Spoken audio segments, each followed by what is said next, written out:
Whole के बारे में आपने सुना तो जरूर होगा, लेकिन आज जो हकीकत हम आपको सुनाने वाले हैं वो सुनकर आप बेचैन से हो जाएंगे।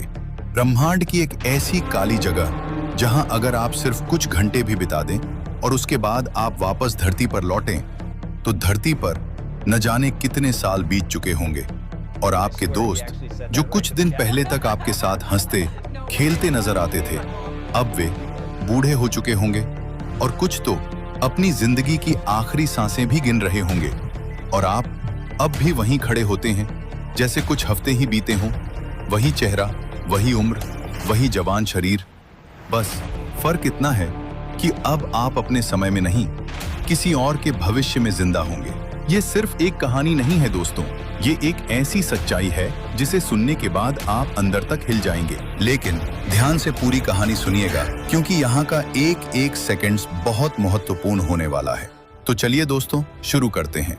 साल था 1963। मानव इतिहास में पहली बार यूनिवर्सल स्पेस एजेंसी ने एक ऐसा मिशन लॉन्च किया जिसे आधिकारिक रिकॉर्ड में सिर्फ प्रोजेक्ट इवेंट होराइजन कहा गया। इस मिशन के लिए चुने गए थे 2 स्पेशलिस्ट एस्ट्रोनॉट, कैप्टन रोजर, एक शांत लेकिन साहसी पायलट, और डॉक्टर सोफिया, समय, गुरुत्व और स्पेस फैब्रिक पर दुनिया की सबसे तेज वैज्ञानिक। उनका जहाज डार्क स्टार एक ऐसा एक्सपेरिमेंटल स्पेसक्राफ्ट जिसकी बनावट किसी सामान्य रॉकेट जैसी नहीं बल्कि एक आधुनिक हाईटेक क्वांटम टेक्नोलॉजी से संपन्न था ताकि वो किसी भी सिचुएशन में फंस न सके। उनका लक्ष्य साफ था, ब्रह्मांड के उस कोने तक पहुंचना जहां गुरुत्वाकर्षण इतना शक्तिशाली है कि रोशनी तक वापस नहीं लौट पाती। उन दोनों को यूनिवर्सल स्पेस सेंटर की तरफ से सिर्फ एक ही कमांड दी गई थी, इवेंट होराइजन की लोकेशन की जानकारी इकट्ठा करना, उसके आसपास के स्पेस फैब्रिक का अध्ययन करना और वहां कुछ घंटे बिताकर सुरक्षित वापस लौट आना। लेकिन असली बात ये थी कि धरती पर इस मिशन के प्रभाव को लेकर कोई भी पूरी तरह निश्चिंत नहीं था। वैज्ञानिकों का बस एक अनुमान था कि शायद सिर्फ कुछ महीनों का अंतर पड़ेगा, शायद कुछ दिन आगे पीछे हो जाएं। मगर कोई नहीं जानता था कि जब कैप्टन रोजर और डॉक्टर सोफिया इस अध्ययन को पूरा करके लौटेंगे तो धरती पर दिन, महीने, साल या शायद पूरा एक दशक भी गुजर चुका होगा। समय वहां अलग चलता था और इसकी असली कीमत उन्हें बहुत बाद में समझ में आने वाली थी। लॉन्च से कुछ घंटे पहले दोनों एस्ट्रोनॉट्स को अपने अपने प्रियजनों से मिलने का आखिरी मौका दिया गया क्योंकि कोई नहीं जानता था कि इवेंट होराइजन से गुजरने के बाद वे कब लौटेंगे या फिर लौटेंगे भी या नहीं। सोफिया सबसे पहले अपनी 1 साल की नन्ही सी बेटी को गोद में उठाती है। बच्ची उसकी गर्दन से जोर से लिपट जाती है, मानो उसका दिल जानता हो कि उसकी माँ बहुत दूर जाने वाली है। सोफिया की आंखें धीरे धीरे भर आती हैं, लेकिन वो खुद को संभालती है, अपने पति का हाथ थामती है और बहुत धीमे से कहती है, मैं जल्दी लौटूंगी, मेरा वादा है। उधर रोजर अपनी पत्नी और बेटी के बीच खड़ा था। जैसे ही उसकी पत्नी ने रोजर की तरफ देखा, वो खुद को रोक नहीं पाई और फूट फूट कर रो पड़ी। रोजर ने उसे तुरंत बाहों में भर लिया और टूटी सी आवाज में कहा, अपना ख्याल रखना माय वाइफी, और हमारी गुड़िया का भी। वो तीनों कुछ पल तक बस वहीं खड़े रहे, बिल्कुल खामोश, मानो ये पल उन्हें धीरे धीरे एक दूसरे से बहुत दूर ले जा रहा हो। कुछ ही मिनटों बाद नम आंखों के साथ दोनों एस्ट्रोनॉट्स अपने स्पेसक्राफ्ट की ओर बढ़ गए और पीछे उनके अपने बस उन्हें जाते हुए देखते रह गए। देखते ही देखते उनका स्पेसक्राफ्ट धरती की सतह से टेक ऑफ करता है और धीरे धीरे आसमान में एक चमकता हुआ बिंदु बन जाता है। दोनों अंदर से उदास थे, अपने अपनों को इतनी दूर छोड़ते हुए, लेकिन वे यह भी जानते थे कि आने वाले भविष्य के लिए यह मिशन कितना ज्यादा जरूरी है। और इसी एहसास के साथ उनका सफर अब शुरू हो चुका था। स्पेसक्राफ्ट धरती से दूर होता गया और कुछ समय बाद सिर्फ काली खामोशी और चमकते तारों का संसार उनके चारों तरफ था। दोनों एक दूसरे के सामने बैठे मिशन की गंभीरता को समझते हुए धीरे धीरे आगे बढ़ रहे थे। वे लगातार ब्लैक होल के बारे में अपनी किताबें, नोट्स और स्टडी फाइलें देख रहे थे। कभी डेटा देखते, कभी बाहर खिड़की से अंतहीन ब्रह्मांड को निहारते। उसी बीच सोफिया ने थोड़ी हैरानी और भावुकता से कहा, रॉजर, ये ब्रह्मांड हमारी कल्पना से कितना बड़ा है। जब हम इसमें चलते हैं तो ऐसा लगता है जैसे एक विशाल समुद्र में हम सिर्फ एक छोटी सी मछली हैं। रॉजर मुस्कुराया, खिड़की से दूर चमकते नेबुला को देखते हुए बोला, हाँ सोफिया, धरती पर तो हमने बहुत कुछ सीख लिया, बहुत खोजें कर ली, लेकिन अब वक्त है कि हम खुद ब्रह्मांड को जानें, उसे समझें, उसके रहस्यों को खोलें। दोनों कुछ पल शांत हो गए, बस यान की हल्की गूंज और अनंत आकाश का सन्नाटा बाकी था। उनके भीतर एक डर था, लेकिन उससे बड़ा एक सपना भी था। धीरे धीरे उन्हें धरती से निकले 26 दिन बीत चुके थे। वे लगातार अपने मार्ग पर बढ़ते रहे और अब तो जिस टारगेट लोकेशन पर उन्हें पहुंचना था उससे 4 दिन आगे भी निकल चुके थे। लेकिन हैरानी की बात यह थी, इतनी दूरी तय करने के बाद भी उनके किसी भी सिस्टम ने कोई संकेत, कोई एक्टिविटी या ब्लैक होल से जुड़ा एक भी आंकड़ा डिटेक्ट नहीं किया था। स्क्रीनें बिल्कुल शांत थीं, सेंसर किसी अदृश्य सन्नाटे में खोए हुए थे और जहाज के अंदर एक हल्की बेचैनी फैलने लगी थी। रोजर ने सिस्टम पर नजर डालते हुए कहा, यह कैसे हो सकता है? हमें यहाँ तक आते आते कई ग्रेविटेशनल सिग्नेचर्स मिलनी चाहिए थी। सोफिया ने चिंतित होकर जवाब दिया, रोजर, या तो हम सही जगह पर नहीं हैं, या फिर जिस इवेंट होराइजन को हम ढूंढ रहे हैं वो किसी और ही अंधेरी दुनिया में खोया हुआ हो। उन्होंने तुरंत पूरी स्थिति की जानकारी धरती पर कंट्रोल सेंटर को भेजी और मैसेज में लिखा, हम अपने दिए हुए साउथ पोल वाले टारगेट पॉइंट से काफी आगे निकल चुके हैं और अब हमारा स्पेसक्राफ्ट नॉर्थ पोल की ओर बढ़ रहा है। यहाँ इतना गहरा अंधेरा है कि कई बार आगे का दृश्य पूरी तरह गायब हो जाता है, मानो सामने कुछ है ही नहीं। कुछ सेकंड के सन्नाटा के बाद फिर रोजर ने माइक्रोफोन में धीमी आवाज में बोला, लेकिन हम आगे बढ़ रहे हैं, क्योंकि अब इतना दूर आ जाने के बाद से बिना रिसर्च और जानकारी लिए लौटना सही नहीं है। उनका स्पेसक्राफ्ट अज्ञात दिशा की ओर बढ़ता गया और उनके सामने सिर्फ काला अंधेरा, एक ऐसा अंधेरा जिसमें खुद रोशनी भी खो जाने से डरती हो। जब उनका स्पेसक्राफ्ट नॉर्थ डायरेक्शन की ओर कुछ दूरी तक आगे बढ़ता गया, तभी अचानक जहाज के अंदर एक अजीब सा दबाव महसूस होने लगा। कुछ ही सेकंड में पूरा स्पेसक्राफ्ट तेज तेज बीप करने लगा। सिस्टम की स्क्रीन पर लाल रंग में चेतावनी चमक रही थी, ग्रेविटेशनल फोर्स टू हाई।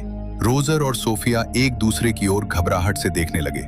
उसी समय सोफिया ने खिड़की के बाहर कुछ बहुत दूर एक विशाल रिंग जैसा ढांचा देखा और उस रिंग के बिल्कुल बीचों बीच एक गहरा अनंत काला अंधेरा घूम रहा था। वो इतना बड़ा था कि ऐसा लग रहा था मानो उसके अंदर अनगिनत धरती जैसे ग्रह एक साथ समा जाएं। रोजर ने कांपती आवाज में कहा, सोफिया, ये क्या है? दोनों उस भयावह दृश्य को देखते रहे जबकि स्पेसक्राफ्ट के अलार्म्स और भी तेज साउंड कर रहे थे। डर ऐसा था कि कुछ पल के लिए उनको कुछ समझ ही नहीं आया। उन्हें ये भी नहीं पता था कि वे किसी खगोलीय अजूबे के सामने हैं या एक ऐसे खतरे के सामने जिसका जिक्र आज तक किसी भी बुक या किसी मिशन में नहीं था। सोफिया ने घबराकर तुरंत कहा, रोजर, ये तो ब्लैक होल है, वो भी सुपर मैसिव ब्लैक होल जो नॉन स्पिनिंग होता है। दोनों के हाथ कांप रहे थे, डर उनके चेहरे पर साफ दिखाई दे रहा था। रोजर ने जल्दी से पूछा, क्या हम सैजिटेरियस के आसपास पहुंच चुके हैं? सोफिया ने सिर हिलाया। तभी रोजर ने तुरंत जहाज की लोकेशन स्कैन की। स्क्रीन पर जो दिखा उसे देखकर उनके दिल की धड़कन रुक सी गई। इवेंट होराइजन 21 मिलियन किलोमीटर दूर। इतनी दूरी पर होने के बावजूद उनके शरीर पर दबाव बढ़ रहा था। सिस्टम अलार्म बजा रहे थे और जहाज के सेंसर अनियमित रीडिंग्स दिखा रहे थे। सोफिया ने कांपती आवाज में कहा, रोजर, हम उस सुपर मैसिव ब्लैक होल से 2.1 करोड़ किलोमीटर दूर हैं, फिर भी ऐसा दबाव क्यों? ये कैसे संभव है? रोजर कांपती आवाज के साथ बोला, सोफिया, ये कोई छोटा मोटा ब्लैक होल नहीं है, ये तो सूर्य से 40 लाख गुना भारी है। सोफिया चौंकते हुए बोली, कितना? 40 लाख गुना? रोजर ने डरते हुए आगे कहा, हाँ, अगर हम सूरज को एक एक करके 40 लाख बार जोड़ दें, तब जाकर शायद इसके बराबर वजन बनेगा। उसने आगे डरते हुए बोला, अगर हम सैजिटेरियस ए के ग्रेविटेशनल जोन में और आगे बढ़ गए तो सोफिया, याद रखना, हम कभी भी धरती पर वापस नहीं जा पाएंगे। हमें तुरंत यहाँ से निकलना होगा, अभी के अभी। उन दोनों को एहसास हो चुका था कि यह कोई साधारण ब्लैक होल नहीं, यह ब्रह्मांड का सबसे विशाल, सबसे भूखा राक्षस था। रोजर घबराहट में तुरंत स्पेसक्राफ्ट की दिशा बदलने लगा। उसके हाथ तेजी से कंट्रोल पैनल पर दौड़ रहे थे, लेकिन एटीट्यूड थ्रस्टर्स को सेट करने में उसे काफी परेशानी हो रही थी, क्योंकि ब्लैक होल की ग्रेविटी हर सेकंड और भी ज्यादा दबाव डाल रही थी। जहाज हल्के हल्के कांपने लगा, वार्निंग लाइट्स लगातार चमक रही थी और सिस्टम बार बार कह रहा था, ग्रेविटेशनल प्रेशर इंक्रीजिंग। सोफिया ने सीट पकड़ते हुए घबराकर कहा, रोजर, अगर हमने अभी दिशा नहीं बदली तो ये खिंचाव हमें अपने अंदर खींच लेगा। रोजर पसीने से भीग चुका था, आवाज कांप रही थी। मैं कोशिश कर रहा हूं सोफिया, लेकिन थ्रस्ट कंट्रोल, ग्रेविटी इसे जकड़ रही है। स्पेसक्राफ्ट एकदम छोटे ऑब्जेक्ट की तरह ब्लैक होल की तरफ खिंचता जा रहा था। और उन्हें समझ आ चुका था कि ये लड़ाई अब सिर्फ मशीनों की नहीं, जिंदगी और मौत की है। एटीट्यूड थ्रस्टर्स को सेट करके स्पेसक्राफ्ट की डायरेक्शन बदलने में उन्हें पूरे 3 घंटे लग गए। हर सेकंड जहाज कांप रहा था, ग्रेविटी उन्हें अपनी ओर खींच रही थी, लेकिन रोजर और सोफिया अपनी पूरी ताकत से उस खिंचाव के खिलाफ लड़ते रहे।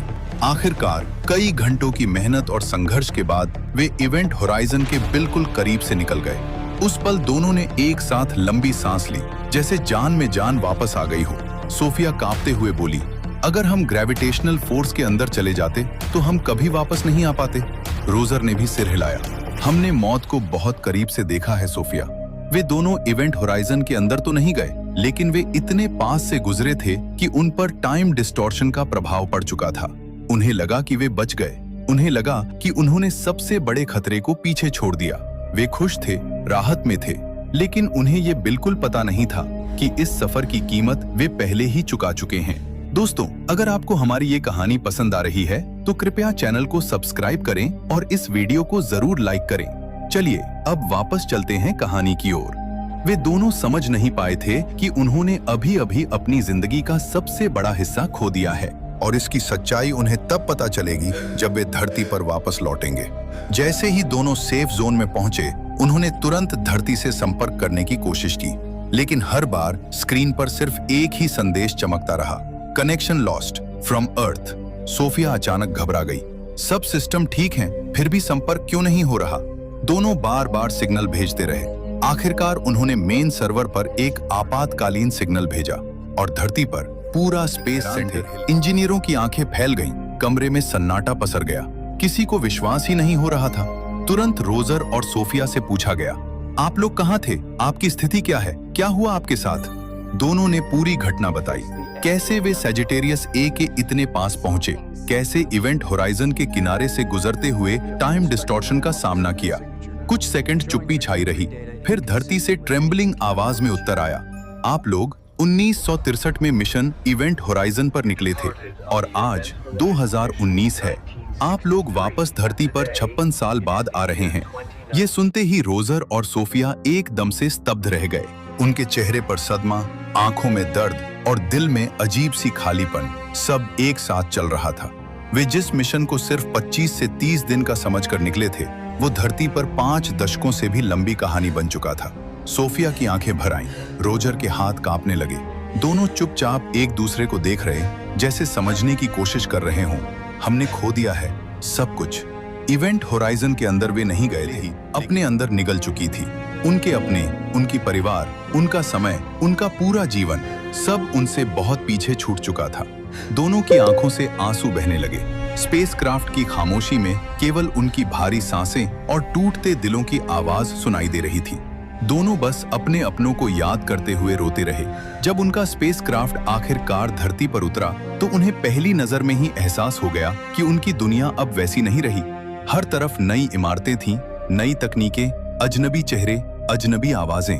उन्हें ऐसा लगा जैसे वे उसी ग्रह पर लौटे हों, लेकिन यह ग्रह अब उनके समय का धरती नहीं रहा।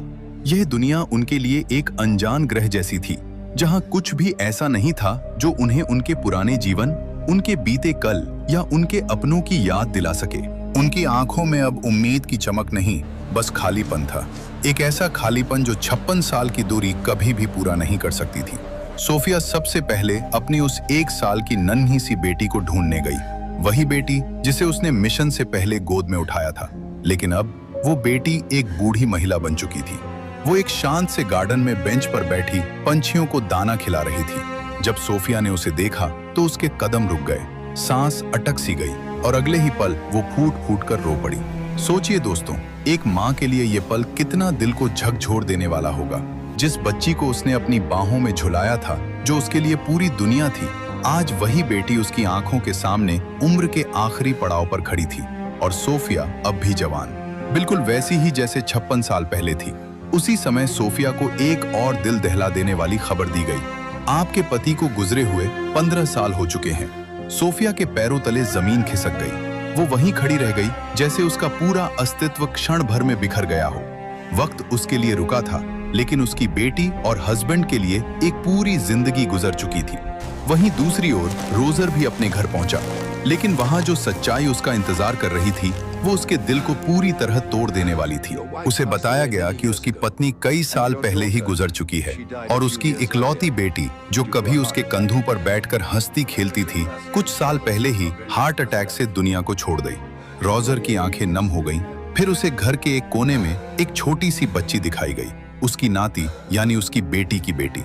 रोजर अविश्वास में धीरे धीरे उसके पास गया और जैसे ही उसने उस मासूम बच्ची को गोद में उठाया, उसकी आंखों से आंसू टूट पड़े। वो बुरी तरह रोने लगा क्योंकि वो अपनी बेटी को खो चुका था, अपनी पत्नी को खो चुका था, लेकिन अब उसकी गोद में उसके खून का आखिरी रिश्ता था, वो छोटी सी बच्ची। उस पल रोजर के लिए खुशी और गम दोनों एक साथ उमड़ पड़े। एक तरफ अपनी पूरी दुनिया खो देने का दर्द और दूसरी तरफ एक नई जिंदगी को गले लगाने की उम्मीद। लेकिन दोस्तों, कहानी यही खत्म नहीं हुई थी। धरती पर लौटने के बाद रोजर और सोफिया सिर्फ समय से नहीं, अपने ही अतीत से लड़ रहे थे।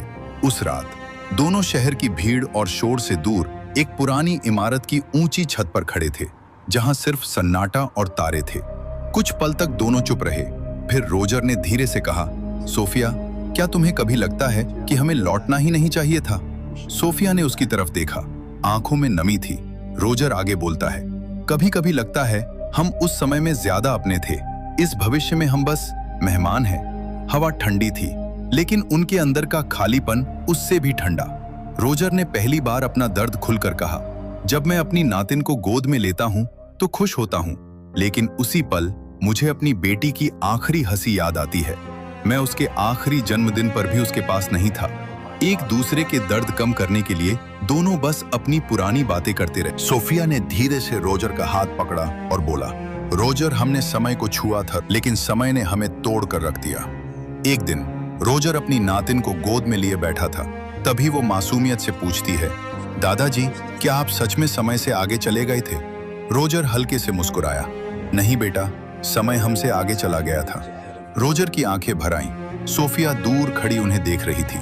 उसे समझ आ चुका था, जीवन का असली अर्थ एक्सप्लोरेशन में नहीं, मौजूद रहने में है। कुछ दिनों बाद सोफिया अपनी बूढ़ी हो चुकी बेटी के साथ बैठी थी। दोनों के बीच एक अजीब सी खामोशी थी। बेटी ने धीरे से पूछा, माँ, जब आप गई थीं, क्या आपने सोचा था कि मैं इतनी जल्दी बड़ी हो जाऊंगी? सोफिया की आंखों से आंसू बह निकले। नहीं, मैंने सोचा था जब लौटूंगी तो तुम दौड़कर मेरी बाहों में आओगी। बेटी हल्के से मुस्कुराई। मैंने हर जन्मदिन पर आपके लिए एक मोमबत्ती जलाई थी। मुझे विश्वास था आप लौटेंगी। सोफिया खुद को रोक नहीं पाई। वो अपनी ही बेटी के कंधे पर सिर रखकर रो पड़ी। उस पल माँ जवान थी और बेटी बूढ़ी, लेकिन दर्द दोनों का एक जैसा था। वहीं दूसरी ओर रोजर अपनी पत्नी की कब्र के सामने खड़ा था। पत्थर पर तारीखें उकेरी थी जो उसकी अनुपस्थिति की गवाही दे रही थी। वो घुटनों के बल बैठ गया। मैंने वादा किया था कि जल्दी लौटूंगा। उसकी आवाज कांप रही थी। तुमने इंतजार किया होगा, कितना इंतजार किया होगा। हवा हल्की सी चली। उसे लगा जैसे कोई फुसफुसा रहा हो। मैंने हमेशा तुम पर विश्वास किया। रोजर अब बुरी तरह टूट चुका था, ब्लैक होल से नहीं, समय से। कुछ महीनों बाद वैज्ञानिकों ने डार्क स्टार के डेटा का विश्लेषण पूरा किया। उन्होंने इस बात की पुष्टि कि जब रोजर और सोफिया सैजिटेरियस ए स्टार के ग्रेविटेशनल जोन से गुजरे थे तो उनके लिए समय सामान्य था, लेकिन धरती पर 56 साल बीत चुके थे। ये वही सिद्धांत था जिसे दशकों पहले एल्बर्ट आइंस्टाइन ने अपनी जनरल रिलेटिविटी में समझाया था। लेकिन किताबों में लिखा सिद्धांत और जिया हुआ सच दोनों अलग होते हैं। एक शाम रोजर और सोफिया पार्क की एक बेंच पर बैठे थे। बच्चे खेल रहे थे, हंसी की आवाजें गूंज रही थीं। रोजर ने पूछा, अगर हमें दोबारा मौका मिले, क्या तुम फिर जाओगी? सोफिया ने गहरी सांस ली, शायद, लेकिन इस बार मैं जाने से पहले हर पल जी लूंगी। रोजर हल्का मुस्कुराया, हम ब्लैक होल से बच निकले, लेकिन समय से नहीं। दोनों ने आसमान की तरफ देखा। वहीं कहीं दूर एक अदृश्य अंधेरा अब भी घूम रहा था, शांत, रहस्यमयी और समय को मोड़ता हुआ। दोस्तों, जिंदगी में जो पल बीत जाते हैं वो कभी वापस नहीं आते, इसलिए जितना हो सके अपने अपनों के साथ वक्त बिताइए, क्योंकि किसी को नहीं पता कि कब कौन साथ छोड़ दे।